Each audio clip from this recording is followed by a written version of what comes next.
The amateur survivalist calculates threats in terms of ballistics and calories. He hoards ammunition, he counts kilojoules, and he tracks the movements of marauders on a topographic map. He is preparing for a loud death, a violent cessation of life that fits the cinematic expectations of the apocalypse. He is wrong. The true architect of extinction in a post-collapse environment is silent, pervasive, and thermodynamic. It is the creeping, inevitable victory of entropy known as moisture. While you are scanning the horizon for muzzle flashes, the humidity in your bunker is dismantling the chemical bonds of your medical supplies, corroding the firing pins of your rifles, and cultivating fungal colonies in the lining of your lungs. This is the thermodynamics of rot, a fundamental law that dictates that organized matter seeks chaos, and water is the catalyst that accelerates this decay. You must understand that wetness is not merely a discomfort. It is a structural failure of your biological and logistical systems. In the field, we call this wet death. It does not strike with a bang. It strikes when your boots rot from the inside out, crippling your mobility. It strikes when your grain stores ferment into poison. It strikes when the thermal conductivity of your clothing increases 20-fold because of sweat, sucking the heat from your core until your heart stops. You are fighting a war against the atmosphere itself. To survive, you must abandon the comfort-seeking mindset of the civilian and adopt the Strategic Dryness Doctrine. You must view dryness as a resource as critical as water, as finite as ammunition, and as difficult to maintain as discipline. Every tactical decision you make must be filtered through the lens of moisture management. If you cannot keep your assets dry, you do not own them. The rot does. Biological integrity is the maintenance of the machine that carries your consciousness. In a grid-down scenario, your body is a heat engine that relies on evaporative cooling, but in a cold, wet environment, that mechanism turns suicidal. The amateur wears cotton. Cotton is a sponge that absorbs 27 times its weight in water and holds it against the skin, conducting heat away from your vital organs faster than you can generate it. Cotton is the fabric of the corpse. You must purge it from your inventory with extreme prejudice. To survive, you must engineer a hydrophobic layer system. This is not about comfort, it is about hydraulic management. You require a base layer of high-micron merino wool or specialized synthetics that mechanically transport moisture away from the epidermis to the outer layers where it can sublimate. If water sits on your skin, you die. It is a simple equation of thermodynamics. If you stop moving while wet, your core temperature plummets, and hypothermia sets in within hours. Your clothing is your primary shelter, and it must function as a pump, moving liquid out. But the most critical failure point in biological integrity is the foot. A soldier with trench foot is a casualty who requires resources he cannot generate. The fungal and bacterial maceration of the skin caused by prolonged dampness destroys mobility, and without mobility, you are static prey. Passive drying is insufficient when the relative humidity is 90%. You need tool number 2, the active boot dryer. You cannot rely on the sun. You must construct a system using heated rocks, chemical desiccants, or scavenged heat exchangers to force dry air into the toe box of your boots every single night. This is a non-negotiable ritual. You do not sleep until your mobility platform is desiccated. To neglect this is to invite gangrene. The environment is relentless, and it will exploit the smallest breach in your discipline. You must treat your boots and your base layers with the same reverence you treat your rifle. For while a jammed rifle might kill you in a firefight, wet feet guarantee you will never even make it to the battle. Your arsenal is biodegradable. This is the hard truth that strips the confidence from the well-armed novice. You believe your rifles, your optics, and your communications equipment are permanent assets. But in a high humidity environment without climate control, they are rapidly depreciating liabilities. Steel oxidizes. Circuit boards develop micro-corrosion that bridges contacts and shorts out critical systems. The moisture in the air is actively chemically bonding with the metals you rely on for defense. Oil is a temporary delay mechanism, not a solution. To arrest this decay, you must implement the use of tool number 3, regenerative silica gel. Do not confuse this with the useless gram-sized packets found in consumer shoe boxes. You require industrial-grade, color-indicating silica in bulk quantities. This is a reusable asset. When it turns pink or green, it is saturated. You must bake it in a kiln or over a dry heat source until it returns to its active blue or orange state, driving the trapped water back into the atmosphere. This cycle of absorption and regeneration allows you to maintain a micro-environment of 0% humidity within your storage systems indefinitely.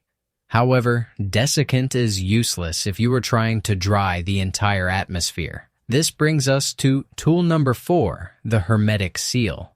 A cardboard box is a sponge. A wooden crate is a sponge. Even a standard gun case breathes. You must transition all critical assets into non-permeable containment. This means mylar barriers heat-sealed to absolute closure for long-term storage, and gasketed military-grade ammunition cans for active rotation.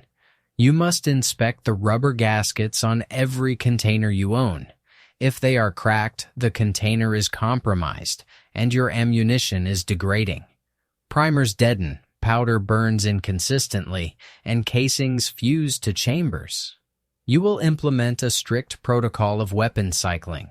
Firearms are not to be left on racks exposed to the ambient air. They are to be cleaned, oiled, placed in hermetically sealed environments with active desiccant, and only removed for immediate use or maintenance. If you leave a rifle leaning against a wall in a damp bunker, you are disarming yourself. Starvation is a slow weapon, but biological contamination is a rapid executioner. You accumulate calories to delay death, yet you store them in conditions that invite it.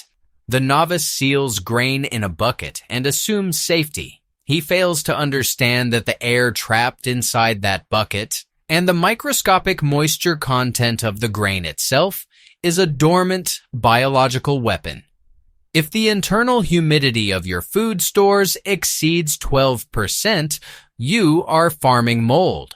You are cultivating mycotoxins that survive cooking and shut down your liver. Vacuum sealing is a deception. It removes air, not water. If you vacuum seal damp wheat, you merely create an anaerobic incubator for botulism. You must aggressively strip the water from the atmosphere of your larder. This requires tool number 5, calcium chloride traps. Unlike silica, which absorbs moisture into a matrix, calcium chloride deliquesces. It chemically attacks the water vapor in the air and converts it into a liquid brine.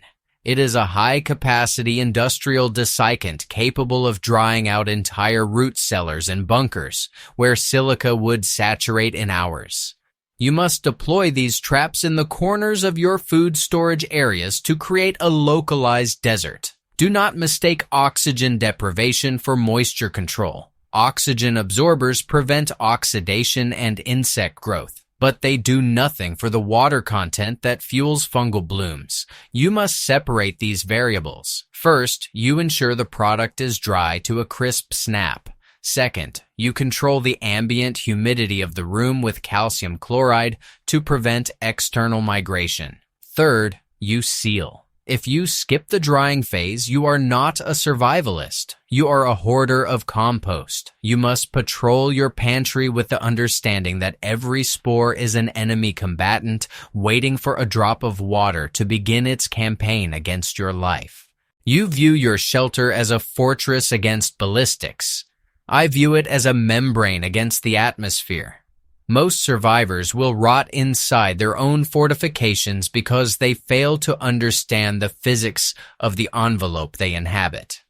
If the relative humidity inside your bunker matches the outside air, you are merely sleeping in a cave with a door. You are inhaling spores and allowing condensation to weep down your reinforced concrete walls, pooling in the foundations of your safety. To dominate this environment, you must actively drive moisture out of the structure itself. This requires tool number 6, the cast iron heat sink. Do not rely on open fireplaces. They are inefficient vents that suck warm air out of your room and replace it with cold drafts. You need a heavy cast iron wood stove. This is not just a heater. It is a moisture purging engine. The thermal mass of the iron radiates dry heat that penetrates the very studs and masonry of your shelter, raising the dew point and forcing trapped water vapor to remain gaseous so it can be vented. You must run this engine strategically, not for comfort, but to bake the dampness out of your walls. However, heat alone is a blunt instrument. You cannot fight an enemy you cannot see, and you cannot manage a metric you do not measure. This necessitates tool number 7, the hygrometer. This is the only gauge on your dashboard that matters. The amateur guesses when to open a window. The strategist consults the data. If you ventilate your shelter when the external absolute humidity is higher than the internal, you are not airing out your home. You are importing buckets of water vapor that will condense the moment they hit a cool surface. You must live by the numbers. You vent only when the differential is in your favor. You seal when the gradient reverses. Without a hygrometer, you are navigating a minefield blindfolded. You must place these sensors at ground level where the cold air settles and in the rafters where the heat rises. You will map the microclimate of your domain. If you are operating without data, you are relying on luck, and in the thermodynamics of survival, luck is a mathematical impossibility. Possession of these tools is meaningless without the discipline of application. You do not own a survival kit, you own a maintenance schedule. Operational synthesis is the integration of these 7 tools into an unyielding daily rhythm. If you leave your calcium chloride traps unchecked until they overflow with brine, you have failed. If you ignore the color change in your silica gel because you are tired, you have failed. The Strategic Dryness Doctrine demands that you wake up and immediately consult the hygrometer before you check your perimeter. You must assess the atmospheric pressure and humidity differential to determine if today is a day for ventilation or hermetic sealing. You must rotate your boot drying system with the same regularity that you consume water. This routine is not a chore. It is the structural support of your continued existence. The psychological impact of this discipline cannot be overstated. Dampness is a morale corrosive. It seeps into the mind just as it seeps into the walls, breeding lethargy, despair, and a sense of inevitable decay. A survivor who crawls into a cold, wet sleeping bag night after night will eventually surrender. Not to an enemy soldier, but to the overwhelming misery of their own condition.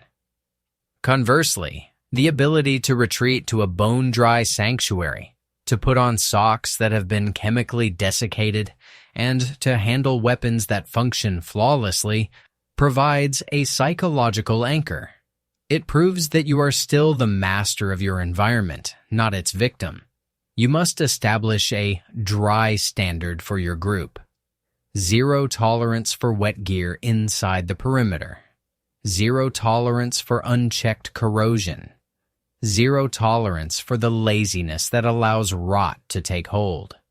You will enforce this standard with ruthless efficiency because the alternative is the slow, wet disintegration of everything you have built. The collapse does not care about your comfort, and nature does not bargain. You either desiccate your world or you decompose within it.